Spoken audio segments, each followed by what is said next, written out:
सर्वशक्तिमते परमात्मने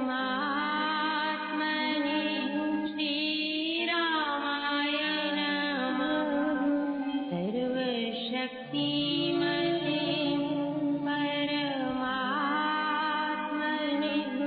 श्रीरामाय नमः। सर्वशक्तिमते परमात्मने श्रीरामाय नमः। सर्वशक्तिमते परमात्मने श्रीरामाय नमः। सर्वशक्तिमते परमात्मने श्रीरामाय नमः। सर्वशक्तिमते परमात्मने श्रीरामाय नमः। सर्वशक्तिमते परमात्मने श्रीरामाय नमः।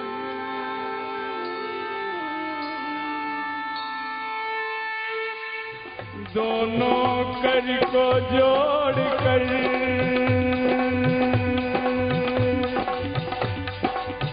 दोनों कर को जोड़कर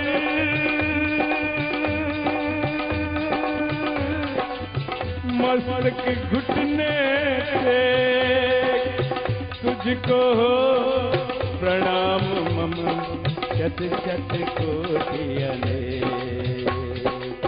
स्वागत आदर मान के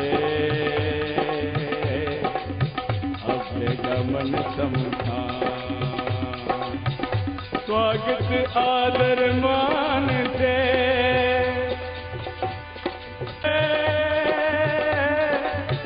अभ्यगमन समधान। महाराज शुभ आइए, महाराज शुभ आइए, वंदन आसन धान। तेरे बिना और नहीं जाना, गुण गावा नित तेरे।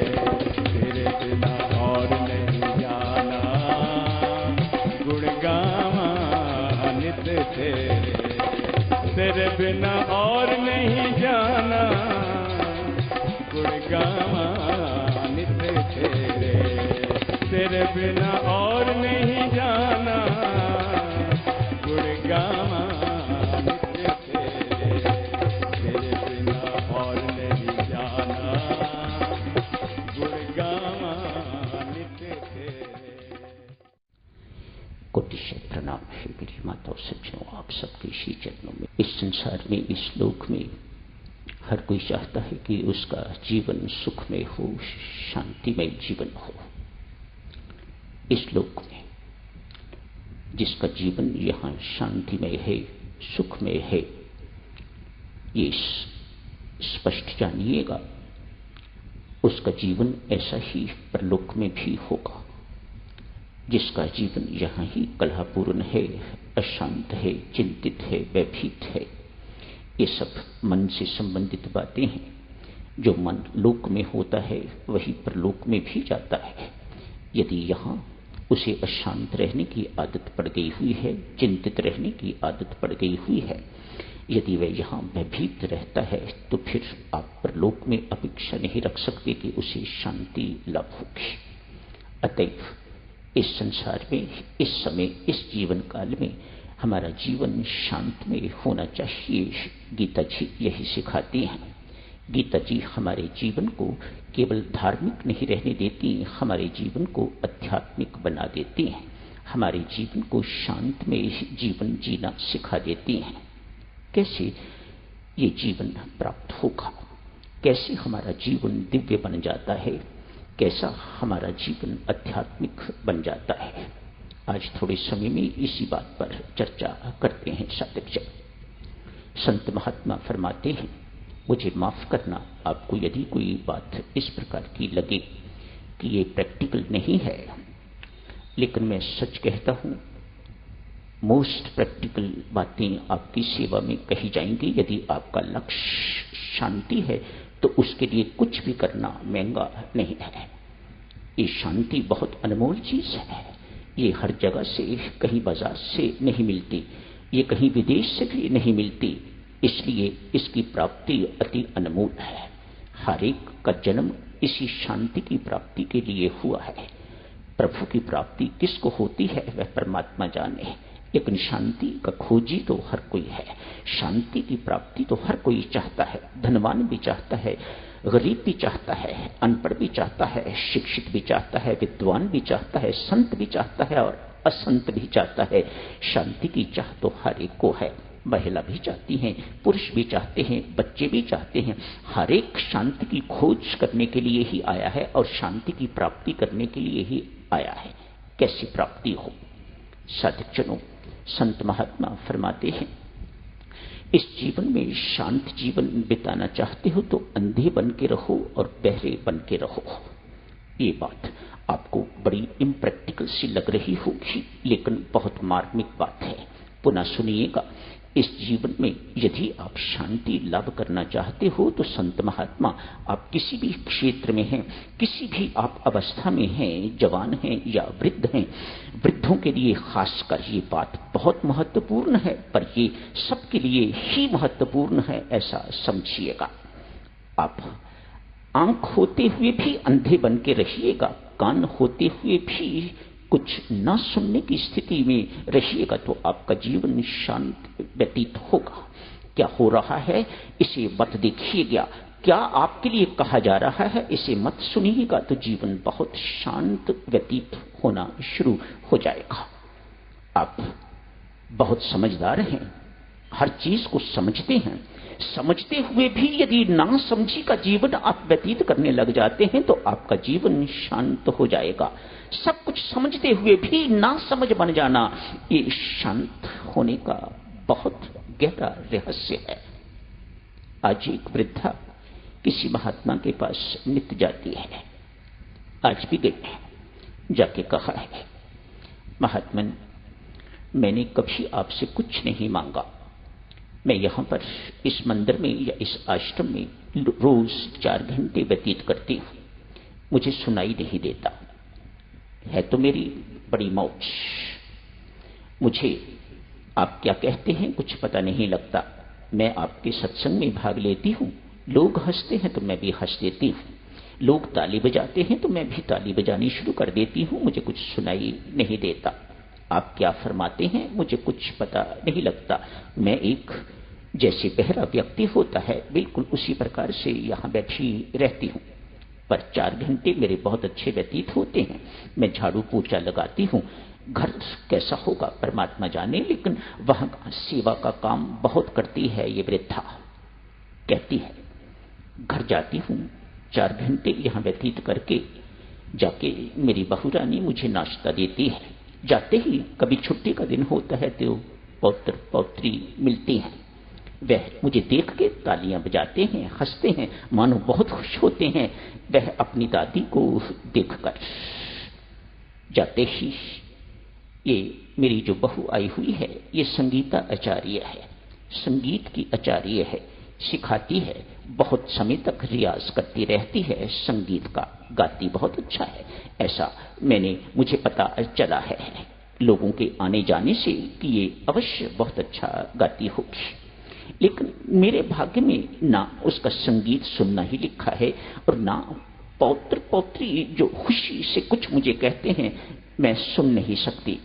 आप कृपा करो, मुझे आधे घंटे के लिए भी यदि सुनने की ताकत दे दो तो मैं सुन सकूं कि वह सब मुझे क्या कहते हैं, क्या कहते हैं, किस बात पर उन्हें मुझे देख के तो प्रसन्नता होती है। महात्मा कहते हैं, माता जैसी है वैसी ही रहे, ठीक है, मत इस चक्कर में पड़, जैसा परमात्मा ने रखा है वह ठीक है। तुझे यदि परमात्मा ने कुछ इनका सुनाना होता तो ऐसा बहरा न बनाते। अब तुम्हें कुछ भी सुनाई नहीं देता। देखो ना, प्रवचन का कोई शब्द तुम्हें सुनाई नहीं देता तो उनके शब्द सुन के क्या करोगी? मत जिद करो। नहीं महात्मा, आधे घंटे के लिए मुझे सुनने की ताकत दे दो। वृद्धा की जिद पर आज महात्मा ने कृपा करके तो आधे घंटे के लिए उसे सुनने की ताकत, शक्ति बख्श दी है। घर गई है। घर जाके छुट्टी का दिन है, आज बच्चे घर पर हैं। जाते ही उसे देख के, चूंकि आधे घंटे की अवधि थी, आज उसे इतना शौक है सुनने का, इसलिए आज 4 घंटे सेवा नहीं की, उधर सेवा से वंचित रह गई है। आज जो भगवान की पूजा वह किया करती, जो सेवा किया करती आश्रम की, आज उससे वह वंचित रह गई है। घर खुशी खुशी गई है, जल्दी गई है। जल्दी पहुंच गई है तो बच्चे बाहर खेलते हुए दिखाई दिए हैं, ताली बजाते हैं। आ गई बुढ़ी, आ गई कुबड़ी, आ गई बुढ़ी, आ गई कुबड़ी, ताली बजाते हैं और हंसते हैं। आज उन्हें पता नहीं है कि आज ये वृद्धा सब कुछ सुन रही है। इससे पहले तो वह सुनती नहीं थी, उसे कुछ सुनाई नहीं देता था, आज उसे सुनाई दे रहा है। भीतर गई है। भीतर जाके तो बहू ने देखा कि आज ये जल्दी कैसे आ गई है। मेरा तो ये रियाज का समय, मेरा तो ये अभ्यास का समय, अब इसकी खौं खौं सुनूंगी या रियाज करूंगी। अपने कानों से ये सब कुछ सुन के वहां रुक नहीं सकी। तत्काल महात्मा के पास गई, जाके कहा, महाराज जैसी थी मुझे वैसा ही बना दीजिएगा, मैं सुनना नहीं चाहती। तो साधक जनों, कान होते हुए भी, सुनने की ताकत होते हुए भी आपके अंदर यदि आप ना सुनने की स्थिति को लाभ कर लेते हैं तो आप शांत जीवन व्यतीत कर सकेंगे। मैं तो कहूंगा आप जीने योग्य जीवन व्यतीत कर सकेंगे। अभी जो जीवन है वह जीने योग्य नहीं है, मुझे माफ करना। आप बहुत धनवान हो, बहुत सेठ हो, बहुत कुछ हो आप, लेकिन जो जीवन आप जी रहे हो वह जीने योग्य नहीं है। क्यों? अशांति का भरा हुआ है, कला क्लेश का भरा हुआ है। आज संत महात्मा समझाते हैं, जो आपको दिखाई देता है उसे मत देखो, जो आपको कहा जा रहा है उसे मत सुनो, तो जीवन शांत व्यतीत होना शुरू हो जाएगा। बीती हुई बातों को, उनको याद न रखो, उनके साथ चिपको मत, उनके साथ चिपके मत रहो। जो याद रखने योग्य बातें हैं उन्हें याद रखो, जो भुलाने वाली बातें हैं उनके साथ चिपके मत रहो, उनको पल्ले बांध के न रखो। एक सच्ची घटना आपकी सेवा में साधक जनों, हर घर में घटती होगी ऐसी घटना। 2 भाई आपस में अलग हो गए हुए हैं, कोई मेल जोल आपस में किसी प्रकार का नहीं। कभी छोटे भाई ने बड़े भाई के प्रति कुछ इस प्रकार के अपशब्द कह दिए होंगे जो बड़ा भाई आज तक न क्षमा कर पाया है, न भूल पाया है। आज छोटे भाई की पुत्री का विवाह है। आज सोचा बड़े भाई का होना आवश्यक है। सोचो ना, जहां बड़े भाई ने बैठना है वहां बड़े भाई ने ही बैठना है, जहां पिता ने बैठना है वहां पिता ने ही बैठना है। आप उनकी जगह पर किसी ऐरे गहरे को नहीं बिठा सकते। लोग जानते हैं पिता जिंदा है, लोग जानते हैं भाई जिंदा है, क्यों नहीं आया? कितनी शर्मिंदगी की बात। आज छोटा भाई अपनी पत्नी को लेके तो बड़े भाई के घर गया है। बड़े भाई ने देखा कि आ रहा है, कार्ड लिया हुआ है, हाथ में मिठाई का डब्बा है। दरबार खोलने से इनकार कर दिया। खटखटा रहे हैं, खोला, हाथ जोड़ के खड़े हैं दोनों पति पत्नी। तरस आया, द्वार खोला, भीतर गए, जाके अपने मस्तक को भैया के श्री चरणों पर रख दिया। मानो यदि उसने अपनी पगड़ी बांधी हुई होती तो अपनी पगड़ी उनके श्री चरणों पर रख दी। कहा, भैया भूल से न जाने कितने वर्ष पहले की बात है, मेरे से बड़ी भारी भूल हो गई है, खता, मेरी माफ करो। आपकी बच्ची का विवाह है, कार्ड देने के लिए आया हूं। आप बड़े भाई हो, आपकी तरफ से ये कार्ड होना चाहिए था, लेकिन मैं आपकी सेवा पे ये कार्ड लेके आया हूं, ये स्वीकार कीजिएगा। निकल जा मेरे घर से, मैं तेरी शक्ल नहीं देखना चाहता। जो कुछ अपमान करने वाले शब्द कुछ वर्ष पहले तूने मेरे से प्रयोग किए थे मेरे प्रति, मैं उनको अभी तक भूला नहीं हूं। वे अभी तक मेरे अंदर उसी प्रकार से मुझे घायल कर रहे हैं जैसे कि उस वक्त उन्होंने मुझे घायल किया था। वह जख्म आपके शब्दों में दिया हुआ अभी तक भरा नहीं है। मैं न कार्ड लूंगा, ना ही मिठाई का डिब्बा, और ना ही मैं तेरी बच्ची की शादी पर आऊंगा। निकल जा मेरे घर से। बेचारा आंसू भरी आंखें लेके उदास मुंह नीचे लटका के तो घर से बाहर निकल गया है। बाहर निकलते ही कोई जान पहचान वाले व्यक्ति मिले हैं। कहा, क्या बात है, क्यों उदास हो? सारी व्यथा, सारी कथा सुनाई। कथा तो साधक जनों राम की, हम सब की तो व्यथा ही है। हम कथा सुनाने योग्य नहीं है। हमारी कथा कथा नहीं है, हमारी कथा व्यथा है। व्यथा सुनाई। कहा, एक युक्ति बताता हूं। ये तेरा बड़ा भाई किसी आश्रम से जुड़ा है। कहा तो साधक जनों श्री राम शरणम ही था। ये बड़ा भाई श्री राम शरणम से जुड़ा हुआ है। वहां के महाराज की ये बात टालता नहीं है। उनके पास जाके सारी बात सुना। वे जरूर इसको मना देंगे। ये भाई उनके कहने में है, उनकी आज्ञा का उल्लंघन नहीं कर सकेगा। जैसे वो कहेंगे ये करेगा। ऐसा ही किया। जाके महाराज को सारी की सारी कहानी सुनाई। क्षमा मांग के आया हूं। अपने मस्तक को अपने बड़े भाई के श्री चरणों पर रख के आया हूं। मेरी पत्नी ने भी अपने जेठ के पांव पर अपना मस्तक रखा है, लेकिन उन्होंने माफ नहीं किया। महाराज ने कहा, जाओ वापस, अभी थोड़ी देर में ही वो आने वाले हैं, मैं बात करूंगा। परमेश्वर कृपा करेंगे, आप निश्चिंत रहो, आप अपनी तैयारी रखो जारी, उदास नहीं होना। बड़े शानो शौकत से आप शादी जो है वह कीजिएगा। वह व्यक्ति आया है। आके कहा, मैंने सुना है तेरे छोटे भाई की पुत्री का विवाह है। मैं तो यूं कहूंगा तेरी पुत्री का विवाह है। वह तुझे बुलाने के लिए आए थे, अपनी भूल स्वीकार करने के लिए आए थे, तेरी से क्षमा मांगने के लिए आए थे। मुझे पता लगा है कि तूने क्षमा नहीं किया। यदि तूने क्षमा नहीं किया तो फिर यहां आने का फायदा क्या हुआ? एक बात पूछूं तुमसे। उस व्यक्ति को संबोधित करके महात्मा पूछते हैं, एक बात बता, तू पिछले रविवार भी आया था, सत्संग अटेंड किया था, प्रवचन सुना था। मुझे एक बात बता, उस प्रवचन में क्या चीज तुम्हें अच्छी लगी थी? अपना सिर खुजलाता है। प्रवचन का एक शब्द उसे याद नहीं आता। कहा, कोशिश कर, कोई एक शब्द मुझे बता कि उस दिन के प्रवचन में तूने क्या सुना था। आंख बंद कर, आंख बंद करके यहां ध्यान लगा। भूली बिसरी चीजें याद आ जाती हैं। ये पिछले सप्ताह की तो बात है, तूने प्रवचन सुना था। उस प्रवचन का एक शब्द मुझे सुना, क्या था? बहुत कोशिश करने के बावजूद भी कुछ भी याद नहीं आया उस प्रवचन का। महात्मा कहते हैं, कितनी शर्मिंदगी की बात है। जो चीज जिंदगी में याद रखने योग्य है वह तो तुम भूल गए हो, और जो चीज याद रखने योग्य नहीं है उसे पल्ले बांध के बैठे हुए हो।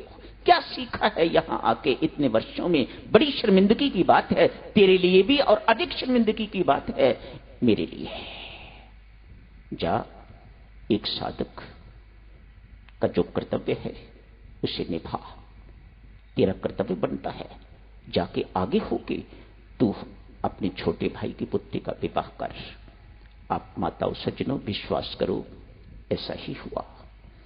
बड़े भाई की मति ठीक हुई।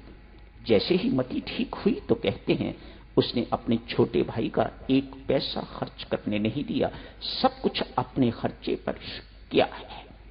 सुखी जीवन, शांत जीवन बिताना चाहते हो साधक जनों, तो जो चीजें भुलाने वाली हैं उन्हें पल्ले बांध के मत रखो। अपने भूत का भूत अपने सिर से उतार दीजिएगा। ये बहुत परेशान करता है। आप सदैव कहते हो मैं अपने कर्तव्यों का पालन कर रहा हूं, बहुत अच्छी बात है। कर्तव्यों का पालन करना ही देव कर्मयोग है, भक्ति में कर्मयोग है, कर्तव्य का पालन करना। पर यदि आप कर्तव्य क्या है, किसे कहा जाता है, ये समझ के कर्तव्य का पालन करते हो तो मुझे पूर्ण आशा है आप अपने प्रत्येक कर्तव्य को कर्मयोग बना सकते हो। कर्मयोग यही है ना, कर्म ऐसे करो कि वह परमात्मा के साथ जोड़ने वाले हो जाएं, बंधन का कारण संसार के साथ जोड़ने वाले न रहें, वह परमात्मा के साथ जोड़ने वाले हो जाएं। साधारण शब्दों में इसे ही कर्मयोग कहा जाएगा ना, यही कर्मयोग है। आइए साधक जनों, ये कर्तव्य क्या है, थोड़ा इसे समझने की कोशिश करते हैं दो छोटे छोटे दृष्टांतों के माध्यम से। आज एक कोई सेठ बहुत वर्ष पहले विदेश गए थे बिजनेस के सिलसिले में, आज अनेक वर्षों के बाद लौटे हैं। बहुत देर तक विदेश रहे हैं। सुबह की फ्लाइट थी, रिसीव किया है पत्नी ने, और भी कुछ लोग होंगे, रिसीव करके घर आ गए हैं, थोड़ी देर आराम किया है। आज पत्नी ने अपने हाथों से किचन में जाके तो भोजन तैयार किया है। एक मुख्य कुक है घर में और नौकर भी हैं। कभी किचन में जाके मानो महीनों साल बीत जाते होंगे कि वह मालकिन कभी किचन में नहीं जाती। आज पति आए हैं तो उनके लिए अपने हाथों से भोजन बनाने के लिए किचन में गई है। जो चीजें मनपसंद थीं वह सब की सब अपने हाथ से बनाई है। कुक भी वही है, नौकर भी यही है, उनकी सहायता भी ले रही हैं, लेकिन सब कुछ अपने हाथ से बनाया है। लंच तैयार हो गया है, टेबल पर रख दिया है। पतिदेव खाने के लिए आ गए हैं। आज दोनों ने बैठ के इकट्ठा खाना खाया है। पूछा, इतने वर्षों के बाद मेरे हाथ का बना हुआ खाना खाया है, कैसा लगा? फिशिंग फॉर ए कॉम्प्लीमेंट, प्रशंसा की उम्मीद है, प्रशंसा की चाह है। मेरी माताओं सज्जनों, छोटी छोटी बातें हैं। कुछ भी कर्म करते हो, यश मिलेगा या अपयश मिलके रहेगा। ये तो कर्म के साथ ऐसे ही जुड़े हुए हैं जैसे नदी के साथ दो किनारे, एक इधर है किनारा, एक इधर है, और बीच में नदी बह रही है। कर्म के साथ यश या अपयश, उसका फल तो जुड़ा ही हुआ है। यदि आप किसी भी कर्म के लिए प्रशंसा या धन्यवाद, यश मान की चाह करते हो तो वह कर्म बंधन का कारण बन जाता है। छोटी सी बात है ना। मानो आज ये पत्नी पूछ रही है, इतने वर्षों के बाद मेरे हाथ का बना हुआ खाना खा रहे हो, कैसा लग रहा है? मानो प्रशंसा की चाह है। व्यक्ति प्रशंसा करता है, प्रशंसा तो मिलेगी, लेकिन चाह करनी बहुत बड़ी भूल है साधक जनों। जहां चाह होगी, देखो चाह शब्द को देखो, सब पढ़े लिखे लोग यहां बैठे हुए हो, च हो, इस चाह के साथ जहां चाह होगी वहां आ होगी ही होगी, इस शब्द में ही वह है। मानो किसी चाह के बाद आपको दुख ना हो, ये हो नहीं सकता। ये परमात्मा का कानून नहीं है इस प्रकार का। जहां चाह आएगी वहां साथ ही साथ दुख भी आएगा, संकट भी आएगा, चाहे वह अपयश के रूप में आता है, बदनामी के रूप में आता है, माथे पर कलंक के रूप में आता है, पर ये साथ ही साथ होके रहेगा। पति कहते हैं, जिस वक्त ये दम आलू वहां मुझे मिलते नहीं थे तो तेरी याद बहुत आती थी। ये तो स्टफ्ड टमाटो जो बनाती है, ये वहां नहीं मिलते थे। अनेक वर्ष पहले की बात होगी, अब तो सब कुछ मिलता है, सब जगह मिलता है। उस वक्त ये चीजें नहीं मिलती थी। मानो अपनी पत्नी की भूरी भूरी प्रशंसा करे। खाना खा लिया है, रामू नाम का कुक है, उसे कह दिया, रामू आज शाम को मेरी मीटिंग है, मुझे किसी मीटिंग के लिए, जरूरी मीटिंग के लिए जाना है, मैं आज बड़े साहब के साथ खाना नहीं खा पाऊंगी, पर ये चीजें बना देना। ये उन्होंने खा ली हैं, बाकी चीजें जो रह गई हैं जो उनको पसंद थी वह रात के भोजन में बना देना। ठीक है मालकिन, ऐसा ही होगा। खाना बनाया है डिनर के लिए, बड़े साहब मेज पर बैठ गए हैं। कुक ने, नौकर ने खाना लगा दिया है। खाना खाया। जो प्रश्न पत्नी ने पूछा था वही प्रश्न कुक ने भी पूछा है। बड़े मालिक, इतने वर्षों के बाद रामू के हाथ का खाना खाया है, कैसा लगा आपको?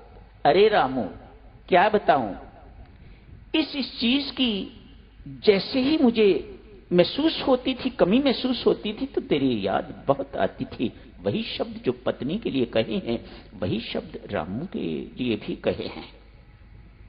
पत्नी भोजन खिला के बाहर बहुत खुश, आज नाचती नाचती चेहरा बहुत चमक रहा है, खाना खिला के गई है। एक सहेली ने पूछा, क्या बात है, आज बहुत खुश दिखाई दे रही हो? अरे आज बहुत वर्षों के बाद वो आए हैं। सुख का अनुभव हो रहा है पत्नी को, नौकर को, कुक को। खाना बनाया है, खाना खिलाया है, अपने घर गया है, जहां भी सर्वेंट क्वार्टर होगा मिला हुआ वहां गया है। जाते ही पत्नी ने पूछा, क्या बात है, आज इतने लेट हो गए हो? अरे क्या बताऊं, आज बड़े मालिक आ गए हैं, इन लोगों का क्या जाता है, मुंह हिलता है। इतनी सारी चीजें बनाओ, फिर उतने ही बर्तन साफ करने वाले। मानो इसे सुख का अनुभव नहीं हो रहा। ये नौकर मात्र अपना कर्तव्य निभा रहा है, दृष्टि अपने परिवार पर है। वहां मेरी इंतजार हो रही है, वे बच्चे मेरी इंतजार कर रहे हैं, कब पिता आएगा, वहां से कुछ बचा हुआ लाएगा और हम सब इकट्ठे बैठ के खाएंगे।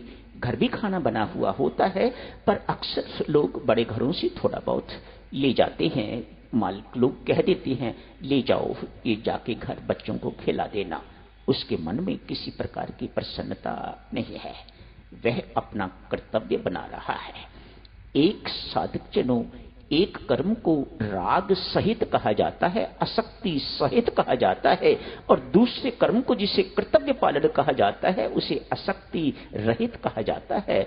इसे कोई आसक्ति नहीं है, कोई इंटरेस्ट नहीं है, इसे कोई किसी प्रकार की खुशी नहीं है मालिक के लिए खाना बना के या मालकिन के लिए खाना बना के या उनको खिला के। इसके मन में किसी प्रकार का सुख नहीं है, इसकी दृष्टि तो वहां है, इसे सुख वहां मिलता है जहां इसकी दृष्टि टिकी हुई है।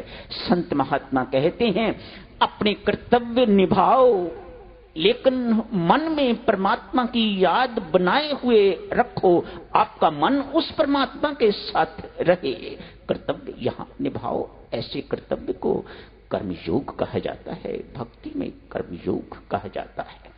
स्वामी रामकृष्ण परमहंस इसी बात को देवियों बहुत साधारण ढंग से समझाया करते। वे कहा करते, ठाकुर एक हाथ से काम करो और दूसरा हाथ परमात्मा के श्री चरणों पर रखो। देखो ये बातें ऐसी नहीं हैं, चूंकि हम ये सब कर नहीं सकते इसलिए ये मत सोचिएगा कि ये झूठी हैं। ठाकुर ने ये सब बातें करी हैं, अपने जीवन में उतारी हैं, अपने जीवन में उन्होंने करके तो ये सब कुछ दिखाया है। तभी कह रहे हैं, एक हाथ से काम करो, दूसरे हाथ को परमात्मा के श्री चरणों पर रखो। जब ये हाथ फ्री हो जाए, जब काम खत्म हो जाए, तो अपना दूसरा हाथ भी परमात्मा के श्री चरणों पर रख दीजिएगा। परमात्मा तेरा लाख लाख शुक्र है, तूने इतना बड़ा काम इन हाथों से करवा दिया है। परमात्मा का धन्यवाद करो, परमात्मा को प्रणाम करो। कौन माता ऐसी है जो परमात्मा की ताकत के बिना कड़छी चला सकती है? कभी आपने इन बातों पर सोच विचार किया है? कड़छी चल रही है तो साथ ही साथ परमात्मा की याद आनी चाहिए। वह राम, कब कड़छी चलनी बंद हो जाएगी मैं नहीं जानती। आज चलवा रहे हो तो तेरी कृपा है, ये परमात्मा का सिमरन है। गीता जी यही कहती हैं, पार्थ मेरा हर वक्त स्मरण करता हुआ युद्ध कर। मेरा हर वक्त स्मरण करता हुआ, क्या कठिनाई है इसमें? आप कच्छी चला रहे हो तो परमात्मा की याद आनी चाहिए। राम तेरा लाख लाख शुक्र है, तेरी कृपा से, तेरी ताकत से कच्छी हिल रही है। कब हिलनी बंद हो जाएगी कुछ नहीं कहा जा सकता। ये ढंग है परमात्मा को याद करने का, ये परमात्मा का सिमरन है। कौन ऐसा व्यक्ति है जो हर वक्त माला लेके बैठा रह सकता है? कोई नहीं। 24 घंटों कौन ऐसा व्यक्ति है जो जाप कर सकता है, ध्यान में बैठ सकता है? लेकिन कर्म तो हर एक को 24 घंटों यदि करने की जरूरत पड़ती है तो वह करता है। व्यक्ति की नींद उड़ जाती है यदि कर्म के साथ इस प्रकार की बात हो। आपने कभी सुबह के 4 बजते नहीं देखे, लेकिन जिस दिन आपको ट्रेन पकड़नी होती है आप बिजनेस के सिलसिले में उठते हो कि नहीं उठते? चाहे अलार्म के माध्यम से, चाहे किसी के माध्यम से आप उठते हो। तो साधक चलो अपने कर्तव्य कर्म को निभाते रहिएगा। एक छोटी सी उदाहरण आप सब लोग जानते हो। एक नर्सिंग होम में एक लेडी डॉक्टर है, उसके पास अनेक महिलाएं आती हैं, बच्चे पैदा होते हैं। 1-2 दिन के बाद वह रख के तो उन्हें छुट्टी कर दी जाती है। पुत्र पैदा होता है, हो उस लेडी डॉक्टर को क्या फर्क पड़ता है? न जाने कितने पुत्र पैदा हो गए हैं, मात्र इतना ही तो कहती है, बहुत बहुत बधाई, पुत्र पैदा हुआ है। दूसरे कक्ष में चली जाती है, वहां डिलीवरी होती है, बच्ची पैदा होती है, वहां भी कुछ कहती होगी। उसका रूटीन है, अपने कर्तव्य को निभा रही है वह लेडी डॉक्टर। आज किसी के घर 10 वर्ष के बाद पुत्र पैदा हुआ है, खुशियों का कोई ठिकाना नहीं, लख लख बधाइयां, मिठाई लड्डू डब्बे भी वहीं आ गए हैं। डॉक्टर साहब के घर भी जाता है डिब्बा, नर्सों को भी कोशिश की जाती है कि उनका मुंह मीठा करवाया जाए। 2 ही दिन के बाद बच्चे की मृत्यु हो जाती है। लेडी डॉक्टर क्या कहती है जाके? माफ करना, बहुत कोशिश करने के बावजूद भी हम आपके पुत्र को बचा नहीं सके।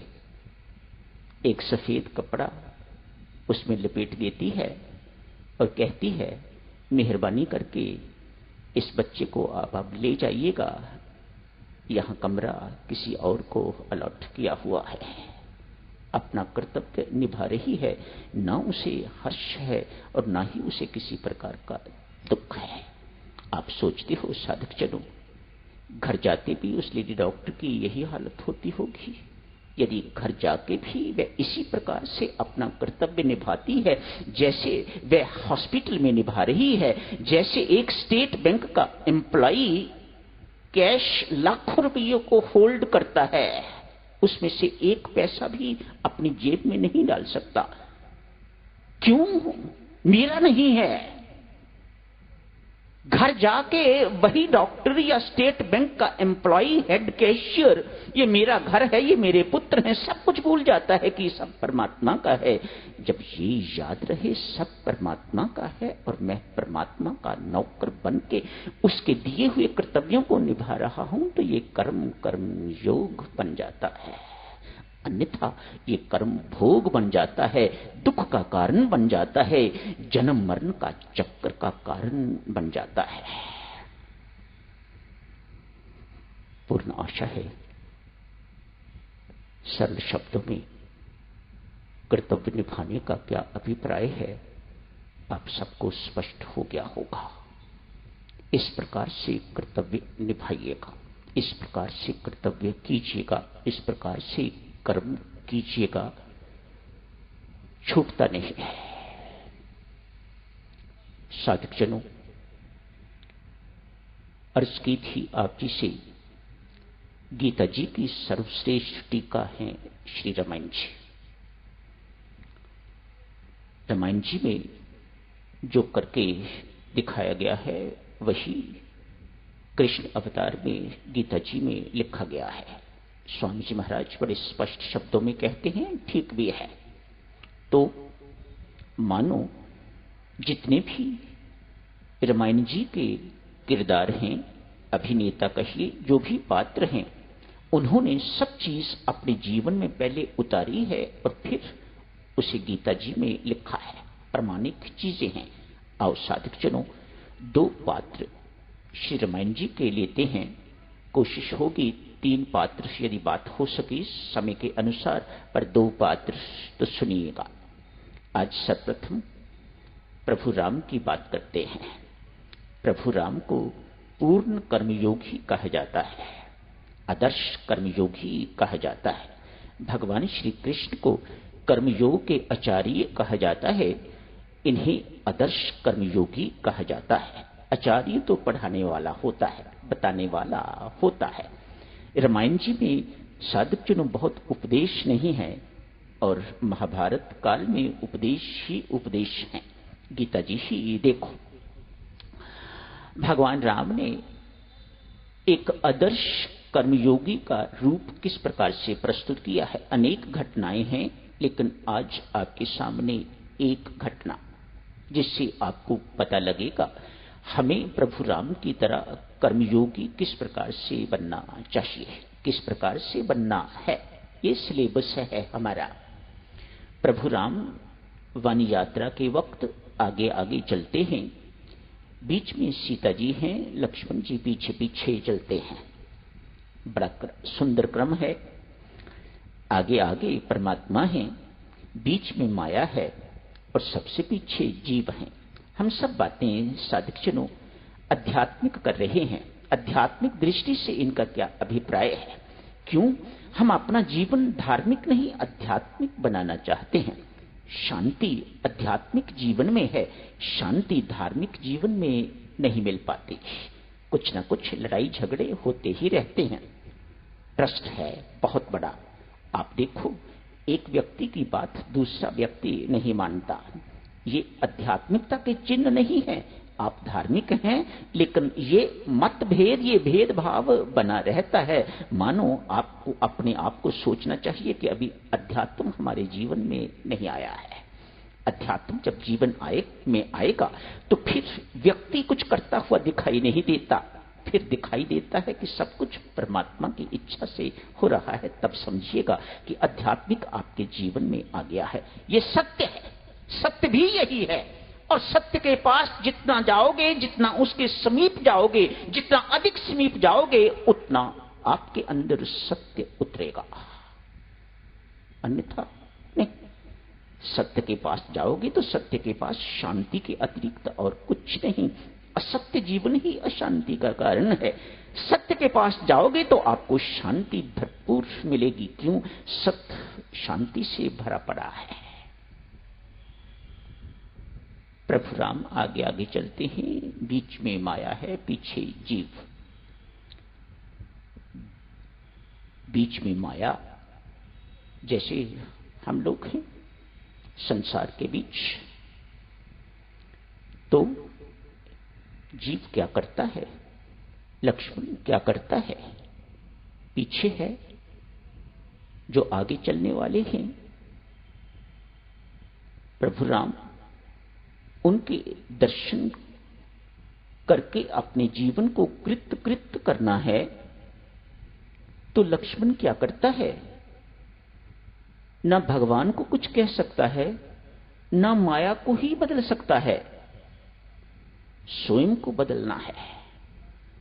परिस्थितियों को बदलने में अपना समय बर्बाद न कीजिएगा। संसार को बदलने में अपना समय व्यर्थ न गंवाइएगा, अपनी शक्तियां खत्म न कीजिएगा। ये कभी नहीं होता। ये प्रभु राम भी नहीं कर पाए, प्रभु कृष्ण भी नहीं कर पाए।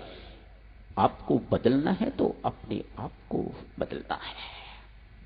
लक्ष्मण जी महाराज थोड़ा इधर हो जाते हैं, थोड़ा इधर हो जाते हैं, माया की बीच में से थोड़ी सी इधर करके तो तिरछी आंख से भगवान को देख लेते हैं। इधर से भी देख लेते हैं, इधर से भी देख लेते हैं। ना माया को कुछ कहा जा सकता है और ना ही भगवान को कुछ कहा जा सकता है। आज साथियों, तीनों बैठे हुए हैं एक पेड़ के नीचे। कहीं कहीं तो ये भी कहा जाता है लक्ष्मण 14 साल तक बैठे नहीं। बच्चा था तब ये सुना था। लक्ष्मण 14 साल सोया नहीं और लक्ष्मण 14 साल कहीं बैठा भी नहीं, खड़ा रहा है। ये लक्ष्मण जी के लिए कहा जाता है। मैं स्वयं बहुत प्रभावित हूं लक्ष्मण जी महाराज के चरित्र से, भरत जी के भी, पर लक्ष्मण जी के चरित्र से भी बहुत प्रभावित हूं। ये कोई छोटी बात नहीं है। आज लक्ष्मण को महसूस हो रहा है सेवक कैसा होना चाहिए, वह जो स्वामी के दिल की बात जानने योग्य हो गया हुआ है वह सेवक है। अन्यथा अभी सेवकाई बहुत दूर है। अभी तो आप झाड़ू पोछा लगाने वाले हो, जूतियां ठीक करने वाले हो, किताबों का काम करने वाले हो। अभी आपके अंदर आध्यात्मिकता नहीं आई है। आध्यात्मिकता आपको नौकर बनाएगी, सेवक बनाएगी, आपको झुकना सिखाएगी। तब आपकी सेविका जो सेवा है वह परमात्मा के घर में कबूल होती है, गुरु दरबार में कबूल होती है। स्वामी तब सेवा कबूल करते हैं। आज बैठे हुए हैं। लक्ष्मण को लगा प्रभु को प्यास लगी है। लक्ष्मण कहते हैं प्रभु मुझे प्यास लगी है, आपकी इजाजत हो तो मैं पानी पी आऊं और आपके लिए भी थोड़ा लेता आऊं। प्रभु मुस्कुराए, मानो प्रसन्नता से मुस्कुरा रहे हैं। लक्ष्मण को पता लग गया है कि मुझे प्यास लगी हुई है, पर मुझे पता है कि लक्ष्मण को प्यास नहीं है, झूठ कह रहा है। आप कहो तो मैं पानी पी आऊं और आपके लिए भी लेता आऊं। भगवान मुस्कुरा के कहते हैं जाओ ले आओ, खुद भी पी आओ और मेरे लिए भी, हमारे लिए भी लेते आओ। मां सीता क्या देखती है, भगवान के पांव कांटों से छिलनी हो रहे हैं। लक्ष्मण तो ये दृश्य देख नहीं सकता। मां सीता ने देख के कहा प्रभु आपके पांव कांटों से भरे पड़े हैं, आप इजाजत दो तो मैं एक एक करके ये कांटे निकाल दूं। साधुजनों, राम यहां नेतृत्व कर रहे हैं। आप अपने घर का नेतृत्व करते हो, आप अपने घर का नेतृत्व करते हो, आप अपने घर का नेतृत्व करते हो। नेतृत्व करने वाले जरूरी नहीं कि नेता ही होते हैं। हर एक अपने अपने घर का, अपने अपने परिवार का नेतृत्व करता है। नेतृत्व का उद्देश्य क्या होना चाहिए साधकजनों, प्रभु राम से सीखने की आवश्यकता है। हम तो इसलिए नेतृत्व करते हैं कि लोग हमें देखें कि हम आगे चलने वाले हैं, हमारे पीछे बहुत चलने वाले हैं। हमारा उद्देश्य मात्र नेतृत्व करना होता है, प्रदर्शन होता है, यशमान की प्राप्ति होता है। प्रभु राम का ये उद्देश्य नहीं है। प्रभु राम इसलिए नेतृत्व करते हैं ताकि पिछले चलने वालों के लिए कांटे अपने पांव में लेके तो उनके लिए कांटे साफ कर सकें, उनको कांटे चुभने ना पाए। आप मेरी बात समझ रहे हो ना? प्रभु राम नेतृत्व क्यों करते हैं? इसलिए कि जो मेरे पीछे चलने वाले हैं वह उन्हें कांटे चुभे ना, इसलिए अपने पांव में कांटों को धारण कर लेते हैं। आज मां सीता ने जिस वक्त कहा प्रभु आपके पांव से कांटे निकाल दूं, भगवान कहते हैं ना ना सीता, तेरा काम तो है लोगों को मेरी शरण में लेके आना, ना कि जो मेरी शरण में आए हुए हैं उन्हें निकाल के दूर फेंकना। इसलिए मेरे पांव से कांटे ना निकाल। सीता कहती है प्रभु जो आज्ञा, पर आप स्वयं तो निकाल सकते हो, आप स्वयं निकाल लो। प्रभु राम चेष्टा कर रहे हैं कांटे निकालने की, एक कांटा भी निकला नहीं है। मां सीता पूछती है प्रभु क्या बात है, कांटे क्यों नहीं निकाल रहे आप? प्रभु राम कहते हैं सीते, मेरे 2 अंगों में बड़ी भारी दुविधा है। ये मेरे हाथ है ना, ये न्याय के पक्ष में है, इसीलिए मैं धनुषधारी हूं। कुकर्मी को, दुष्कर्मी को दंड देता हूं। ये मेरे हाथ न्याय के पक्ष में हैं, ये कोशिश कर रहे हैं कांटे निकालने की, लेकिन क्या करूं, मेरे चरण करुणा के पक्ष में हैं, कृपा के पक्ष में हैं। वह मेरे से पूछ रहे हैं, फूल तो हर कोई स्वीकार करने को तैयार है, कांटे कौन स्वीकार करेगा? इसलिए मैं इन कांटों को नहीं निकाल पा रहा। लक्ष्मण पानी लेके आ गए हैं, आके बड़े डरते डरते पानी रखा है, प्रभु के चरणों में, मां सीता के चरणों में प्रणाम किया है। प्रभु राम कहते हैं, लखन तुझे समझना बहुत मुश्किल है। प्यार की बात है, कितना प्यार है, अगाध प्यार, स्वामी का सेवक के प्रति अगाध प्यार। लक्ष्मण तुझे समझना बहुत मुश्किल है। कहीं तो तुम चरण वंदना करते हुए भी डरते हो, और कहीं आप परशुराम के फंसे से भी नहीं डरते। मुझे पता है कि तू काल रूप है, तुझे डर किसका? कहा, प्रभु हूं काल रूप, काल का अवतार हूं। सारा संसार जानता है, आप भी जानते हैं, मैं भी जानता हूं। काल का रूप स्वरूप होने के बावजूद भी मैं ये सारे संसार को दिखाना चाहता हूं कि भगवान से हमेशा डर के रहो। जो भगवान के प्रति निर्भय हो जाते हैं वही मनमानी किया करते हैं। मैं साधक जनों समझता हूं, परमेश्वर से डरने की जरूरत नहीं, परमेश्वर से तो प्यार करने की जरूरत है। हां, पाप करने से डरने की जरूरत है। लक्ष्मण जी का यही अभिप्राय है। एक पात्र और साधक जनों, मां सीता, बहुत कम उपदेश दिए हैं उन्होंने अपने जीवन से, उनका जीवन ही उपदेश है। धन्य है मां सीता जिनका जीवन ही उपदेश है। आज सब बैठे हैं, मां सीता कहती हैं, देवियों सबके लिए ये उपदेश संबोधित तो आपको कर रहा हूं, पर सबके लिए। मां कहती हैं, जीवन पथ पर जो पथिक चलते हैं उनके जीवन में 3 समस्याएं आया करती हैं। अनेक समस्याओं की मां बात नहीं कर रही, और उनकी समस्या कोई ऐसा भी समस्या नहीं है कि व्यापार में घाटा पड़ गया है, पुत्र चाहिए, रोग आ गया है, यहां भटकना है, वहां भटकना है।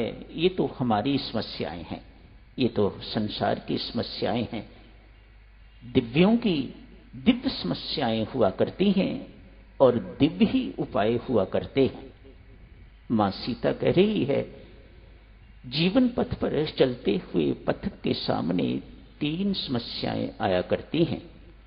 जो चल रहा है सबसे पहले उसके सामने श्रम की समस्या आती है, थक जाता है, पथिक चलता चलता थक जाता है।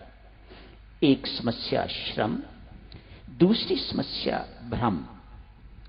उसे थोड़ी दूर जाके मन में शंका उठती है, जिस रास्ते पर मैं चल रहा हूं वह रास्ता ठीक है कि नहीं, कहीं ऐसा तो नहीं कि ये मुझे इस ओर जाना चाहिए और मैं इस ओर जा रहा हूं। ये मन में भ्रम पैदा होता है। तीसरी समस्या है, पथिक चलता जा रहा है, चलता जा रहा है, चलता जा रहा है, लेकिन अभी तक मंजिल नहीं मिली, लक्ष्य नहीं मिला, उस साध्य तक नहीं पहुंचा जिसके लिए ये साधन कर रहा है। दुख होता है। 3 समस्याएं, भ्रम, श्रम एवं दुख। मां सीता कहती हैं, मेरे जीवन में ये तीनों समस्याएं नहीं हैं। एक पथिक के जीवन में ये समस्याएं आती हैं, पर मेरे जीवन में ये तीनों समस्याएं नहीं हैं। भगवान पूछने वाले हैं, सीते तू ये कैसे कह रही है? ये समस्याएं तो हर पथिक के जीवन में आती हैं। तू भी पथिक ही है ना? तेरे जीवन में ये समस्याएं नहीं हैं, जरा खोल के समझाओ। मातेश्वरी समझाती हैं, कहती हैं, प्रभु मेरे आगे, मेरा नेतृत्व करने वाले मेरे आगे हैं आप, इसलिए मेरा रास्ता ठीक है या नहीं ये भ्रम मुझे नहीं हो सकता। क्यों? मेरा मार्गदर्शक आगे चल रहा है। मानो मातेश्वरी सीता आप सबको सुझाव दे रही हैं, आप भ्रम रूपी समस्या से जीवन में बचना चाहते हो तो परमात्मा से प्रार्थना करो, अपने पथ पर मुझे चलाओ, पथ पतन ना पाऊं मैं। परमात्मा से प्रार्थना करो, मुझे अपने पीछे चलने की ताकत दीजिए। बहुत ताकत चाहिए, बहुत बल चाहिए साधक जनों परमात्मा के पीछे पीछे चलने के लिए। हम तो इतने होशियार हैं, परमात्मा को अपने पीछे चलाना चाहते हैं, फिर दुखी नहीं होंगे तो क्या होंगे? हमारे दुख का कारण ही यही है। हम सबसे यही अपेक्षा रखते हैं कि हर कोई हमारी इच्छा के अनुसार चले, इंक्लूडिंग परमात्मा। आप अपने अपने दिल से पूछ के देखो, क्या ये बात सत्य है कि नहीं? हर कोई ये चाहता है कि परमात्मा ही नहीं, हर कोई जितने भी हैं वे सब मेरी इच्छा के अनुसार चलें। ये साधक जनों हमारे दुख का बहुत बड़ा कारण है। परमात्मा की इच्छा के अनुसार जीना सीखो, मौज है।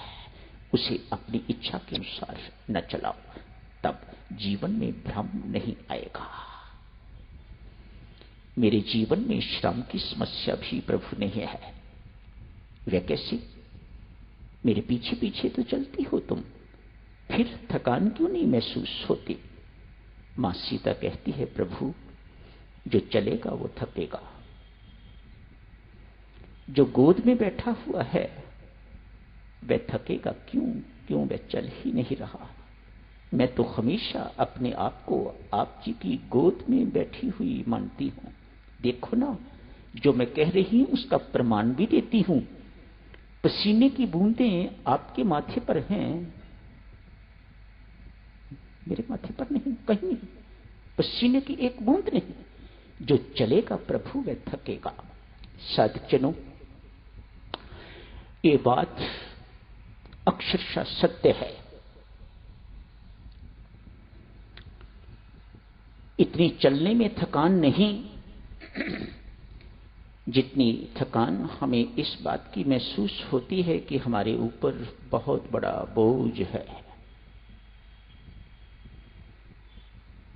अकर्ता होके जो कुछ भी करता है, कल वर्किंग डे है, आप जाओगे कामकाज के लिए, मेरी हाथ जोड़ के इस विनती को स्वीकार कीजिएगा। घर से निकलने से पहले ही ये निश्चय करके चलिएगा, परमात्मा जो करोगे आप करोगे, मैं कुछ नहीं करने वाला। अकर्ता भाव से जाइएगा, नॉन डूअरशिप भाव से जाइएगा। शाम को मैं आश्वासन देता हूं साधक जनों, आपको एक कप चाय या कॉफी पीने की जरूरत नहीं पड़ेगी। क्यों? आपको थकान महसूस नहीं होगी। थकान काम की नहीं है, थकान क्रिया की नहीं है, थकान कर्तृत्व की है। मैं करने वाला हूं, इस डूअरशिप की थकान है। मां सीता समझाती है, जिसे आपने गोद में उठाया हुआ है उसे थकान क्यों होगी? मेरे जीवन में लक्ष्य प्राप्त नहीं हुआ, ये दुख भी नहीं है। क्यों? लक्ष्य तो मेरे साथ है।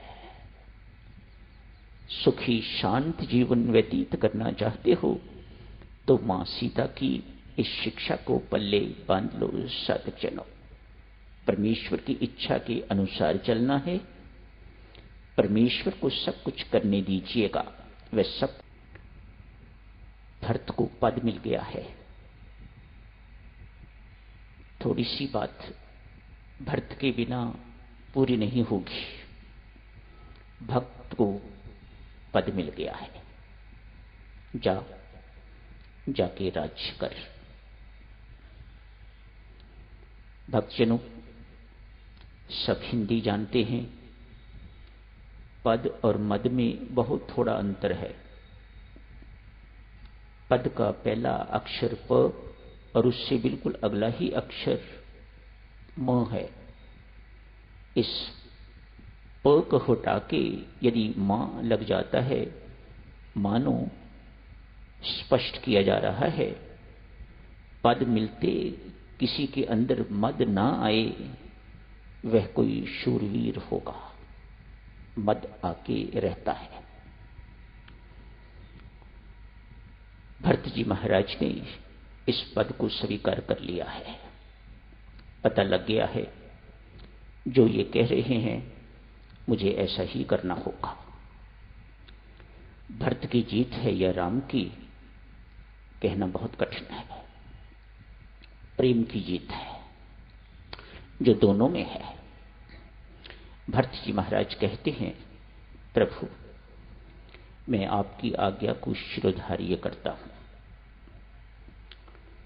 सब चीजों में रहते हुए, बिना छोड़े हुए भी आदमी किस प्रकार से सब चीजों को छोड़ा हुआ महसूस कर सकता है, ये मैं करके दिखाऊंगा।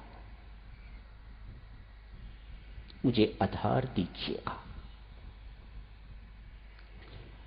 आधार, मुझे सहारा दीजिएगा।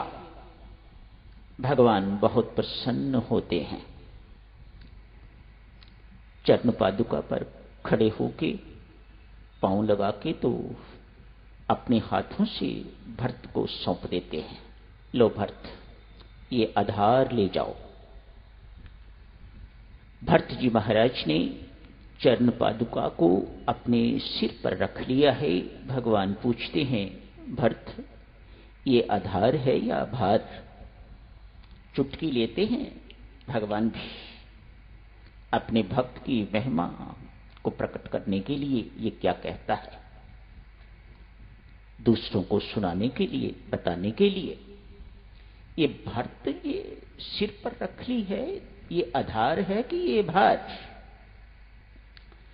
भरत जी महाराज कहते हैं, संसार को तो ये भार ही दिखाई देगा प्रभु, लेकिन है ये आधार। कैसे? कहता है प्रभु, बच्चा बच्चा जानता है इस शरीर का भार उठाने वाले ये पद, जो पद मिला है साधक जनों, इनको भी पद कहा जाता है। बस समझने की जरूरत है कौन सा पद मिला है। वह पद यदि आदमी ये समझने लग जाए कि ये पद है जो सारे शरीर का बोझ उठाता है, हर किसी को जो पद दिया जाता है वह बोझ उठाने के लिए, दूसरों की समस्याओं का बोझ हल्का करने के लिए ही मिलता है। आदमी अपना आप उसमें प्रवेश कर लेता है तो मद आके रहेगा। यदि अपना आप बीच में नहीं डालता तो वह मदहीन होके उस पद को बहुत अच्छी तरह से निभाता है।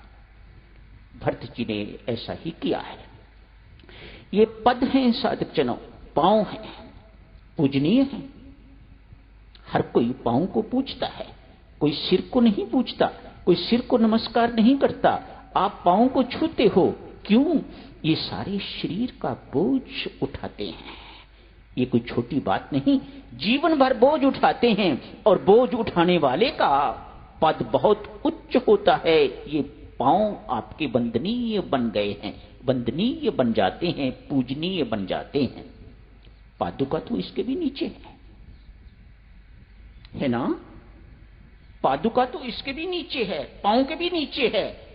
इसलिए जगह जगह पर चरण पादुका की पूजा होती है। भरत जी महाराज ने उन्हें सिंहासनारूढ़ कर दिया है, सिंहासन पर रख दिया है। पादुका से किसी ने पूछा, नन्ही सी हो, तुम्हें कितना कष्ट होता है, सारे शरीरों का बोझ उठाती हो। पादुका कहती है, नहीं। आपने कभी पादुका पहने हुए व्यक्ति को देखा